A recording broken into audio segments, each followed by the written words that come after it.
বাজার থেকে বাড়ি ফেরার পথে গরু ব্যবসায়ীকে গুলি করে হত্যা করেছে দুর্বৃত্তরা। ৮ ফেব্রুয়ারি রাত ৯:৩০টার দিকে উপজেলার চর মধুয়া ইউনিয়নের গাজীপুরা এলাকায় এ ঘটনা ঘটে। নিহত ব্যক্তি রফিকুল ইসলাম পেশায় গরু ব্যবসায়ী ছিলেন। তার স্ত্রী লাভলি বেগম চর মধুয়া ইউনিয়নের ৬ নম্বর ওয়ার্ডের নির্বাচিত সদস্য। নরসিংদী জেলার রায়পুরা বাজার থেকে ফেরার পথে অজ্ঞাত দুর্বৃত্তরা রফিকুল ইসলামকে লক্ষ্য করে গুলি চালিয়ে পালিয়ে যায়। গুরুতর আহত অবস্থায় স্বজনরা তাকে নরসিংদী সদর হাসপাতালে নিয়ে গেলে চিকিৎসক মৃত ঘোষণা করেন। দেখলাম যেটা আমাদের জীবনের বেঁচে থাকা যে লক্ষণগুলো তেমন পাইনি।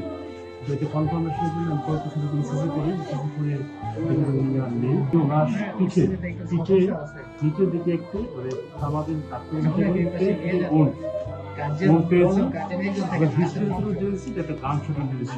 রফিকুল ইসলামের মৃত্যুর খবর ছড়িয়ে পড়লে হাসপাতালে স্বজনদের ভিড় জমে। এ ঘটনায় এলাকায় উত্তেজনা বিরাজ করছে।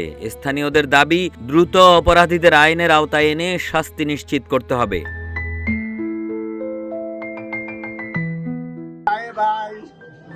কোনো সময় অন্যায়ের কোনো পক্ষে কোনো কথা কইছে না। অন্যায় করলে অন্যায়ের বিষয় কইছে, কইছে যে তোর এটা করিস না। এখন তো এখানে কয়েকটা করে মানছে। জামালের উৎসাহ, জামাল দাদুর ছেলে জামাল, হ্যাঁ ছেলেও আছে। এখানে গিয়ে আমার এক মামা তো ঘরে গিয়া কুবাই ভেঙে দিয়েছে, আরেকজনে ঘরে গিয়ে কুবাইছে। ইত্যা নিয়ে আমার মায়ের 2 দিন মিটিং করে দিচ্ছে। তোর এই ব্যাপারে আর কোনো ইয়া করিস না, আর কোনো করবো না। ইত্যারে ঘেরে আমার মায়ের এটা করলো, এর লাগে আমার ইত্যারে আমার মায়ের লাগে অস্ত্র দিচ্ছে।